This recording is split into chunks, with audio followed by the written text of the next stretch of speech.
kalau kita ngomongin sosok raja yang paling tenang dan gak gampang meledak, nama Yudhistira selalu muncul paling pertama. Dia itu anak tertua Pandawa, lahir dari Dewi Kunti dan Dewa Dharma. Makanya sering disebut Dharma Raja, atau raja yang berpegang teguh pada kebenaran. Di tengah kerasnya dunia pewayangan yang penuh intrik, tipu muslihat, dan peperangan, Yudhistira selalu berdiri dengan kepala tegak tapi hati rendah. Dia bukan tipe raja yang membalas dengan pedang, tapi dengan kebijaksanaan. Nah, kali ini aku bakal bahas 7 wejangan Yudhistira yang bisa banget kita ambil buat hidup lebih tenang, sabar, dan gak gampang kepancing emosi di dunia yang makin ribet kayak sekarang. Sabar iku ora ate kalah, nanging ate menang marang awake dhewe. Nah, inilah wejangan yang pertama dari Yudhistira. Artinya sabar itu bukan berarti kalah, tapi menang melawan diri sendiri. Yudhistira dikenal sabar luar biasa. Waktu permainan dadu, dia difitnah, dipermalukan, bahkan diasingkan ke hutan selama bertahun-tahun. Tapi dia gak pernah menaruh dendam. Banyak orang bakal meledak atau balas dendam kalau jadi dia. Tapi Yudhistira malah milih diam dan menerima semuanya dengan hati yang lapang. Disinilah kelihatan bahwa sabar bukan tanda lemah, tapi Yudhistira bentuk kekuatan sejati. Dalam hidup kita sekarang, sabar itu sering dianggap lambat atau bodoh. Padahal sabar itu soal menguasai diri biar nggak dikendalikan amarah. Contohnya, waktu disalahin di tempat kerja, padahal bukan salah kita. Atau pas orang ngomong kasar di media sosial. Kayak kita punya 2 pilihan, balas atau diam. Kalau kita bisa tenang, pikiran jernih, dan gak buru-buru reaksi, sebenarnya kita udah menang melawan diri sendiri. Makna wejangan ini juga ngajarin bahwa kemenangan terbesar bukan di medan perang, tapi di hati. Yudhistira udah buktiin itu. Dia bisa kehilangan segalanya, tapi gak pernah kehilangan kendali atas dirinya sendiri. Dan itu yang bikin dia tetap disebut sebagai raja tanpa amarah. Yang kedua, temen iku lumaku nganggo ati, dudu nganggo lambe. Artinya, kejujuran itu dijalani dengan hati, bukan cuma diucap lewat mulut. Sejak kecil, Yudhistira udah dikenal jujur dan adil. Bahkan waktu disuruh bohong demi strategi perang, dia gelisah luar biasa. Saat itu Dewa Krishna menyuruhnya mengucap kalimat ambigu agar Bhisma lengah. Tapi Yudhistira hampir nggak sanggup melakukannya karena takut melanggar dharma. Dari situ kelihatan bahwa jujur bagi Yudhistira bukan sekedar ucapan, tapi jalan hidup. Kalau dibawa ke zaman sekarang, wejangan ini bisa jadi cermin buat kita. Kadang manusia gampang banget ngomong aku jujur kok, tapi masih suka manipulasi kecil, kayak bohong soal hal sepele, ngambil hak orang, atau pura-pura baik di depan tapi nyindir di belakang. Yudhistira ngajarin bahwa kejujuran bukan tentang kelihatan baik di luar, tapi tentang bersihnya hati di dalam. Dan lucunya, orang jujur itu meskipun sering kalah secara duniawi, hidupnya tetap tenang karena nggak ada yang harus ditutupin. Sama kayak Yudhistira yang walau sering menderita, dia selalu tidur nyenyak tanpa rasa bersalah. Wejangan yang ketiga adalah urip kuwi kudu nganggo rasa, ojo mung mikir. Artinya, hidup itu harus pakai rasa, jangan cuma pakai logika. Yudhistira punya sisi lembut yang jarang dimiliki raja. Dia nggak cuma mikir strategi, tapi juga ngerasa apa yang rakyatnya alami. Pas di hutan, banyak rakyat datang buat bantu dia, padahal dia udah nggak punya kekuasaan. Itu karena Yudhistira memimpin pakai hati, bukan otoritas. Dia tahu kapan harus tegas dan kapan harus ngerti perasaan orang lain.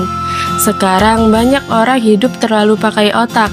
Semua dihitung untung dan ruginya, sampai lupa soal empati. Wejangan ini ngajarin kita bahwa manusia itu bukan mesin. Kadang keputusan terbaik bukan yang paling logis, tapi yang paling manusiawi. Misalnya, memaafkan orang yang salah sama kita. Secara logika mungkin rugi, tapi secara rasa justru bikin hati tenang. Yudhistira membuktikan bahwa pemimpin sejati bukan yang paling pintar, tapi yang paling bisa memahami rasa orang lain. Dan itulah yang bikin dia dicintai, bukan karena tahta, tapi karena hatinya. Wejangan yang keempat, yaitu sing becik ora kudu menang, nanging kudu menang nalika disalahke. Artinya orang baik nggak harus menang, tapi harus bisa diam saat disalahkan. Salah satu momen yang paling menyakitkan bagi Yudhistira adalah waktu Drupadi, yaitu istrinya, dihina di depan umum setelah permainan dadu. Semua orang diam, tapi Yudhistira tetap tenang. Dia tahu marah cuma akan bikin keadaan makin buruk. Kadang diam bukan tanda takut, tapi tanda kebijaksanaan.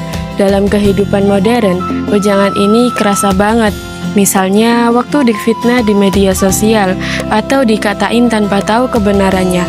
Kalau kita terus membela diri, malah kelihatan panik dan memperpanjang masalah.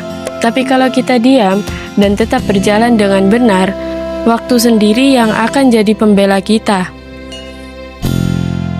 Yudhistira nunjukin bahwa kebenaran gak butuh teriak. Orang baik gak harus selalu menang di mata dunia, tapi akan menang di hati sendiri karena gak nyimpan dendam. Dan dari situlah kedamaian hati lahir. Wejangan yang kelima adalah ojo dumeh dewe, ilingo kabeh iku titipan. Artinya jangan sombong karena punya. Ingat, semua itu cuma titipan. Waktu perang Batarayuda selesai dan Yudhistira jadi raja besar, dia nggak merasa senang. Justru dia sedih karena banyak nyawa melayang, termasuk saudara dan guru yang dia hormati. Di situ dia sadar semua yang manusia punya bisa hilang dalam sekejap, seperti harta, kekuasaan, bahkan keluarga. Wejangan ini cocok banget buat zaman sekarang.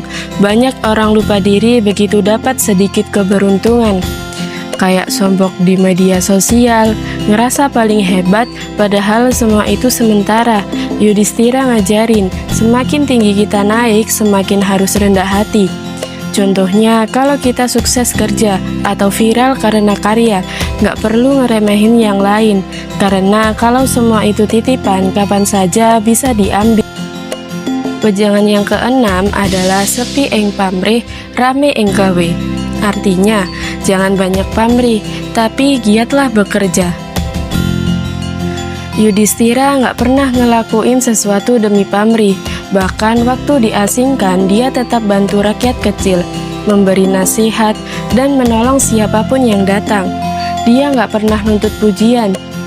Dia percaya kerja baik akan menemukan jalannya sendiri untuk terlihat. Sekarang banyak orang kerja keras tapi ujung-ujungnya pengen dipuji. Padahal kerja yang tulus justru lebih bernilai. Kalau kita bantu orang tanpa berharap imbalan, itu bentuk kebijaksanaan sejati. Karena pamrih itu bikin hati gelisah, sementara keikhlasan bikin hati tenang. Yudhistira nunjukin kalau hidup tanpa pamrih bukan berarti nggak punya tujuan, tapi punya tujuan yang lebih tinggi, yaitu ketulusan. Dan dari situlah kebahagiaan sejati akan muncul. Nah, wejangan yang terakhir inilah. Wejangan yang terakhir, yaitu ngelmu iku kelakone kanthi laku. Yaitu artinya, ilmu itu cuma bisa didapat lewat tindakan nyata. Yudhistira bukan cuma ngomong bijak, dia jalanin semua ajarannya. Dia adil, sabar, dan jujur. Bukan karena dia mau dipuji, tapi karena itu bagian dari dirinya. Dia tahu ilmu tanpa tindakan itu cuma omong kosong. Wejangan ini penting banget buat generasi sekarang. Banyak orang tahu teori kebaikan, tapi lupa mempraktekannya. Yudhistira ngajarin kalau pengen hidup damai, jangan cuma ngerti maknanya, tapi juga jalani setiap harinya. Lewat wejangan ini, kita diajak buat refleksi.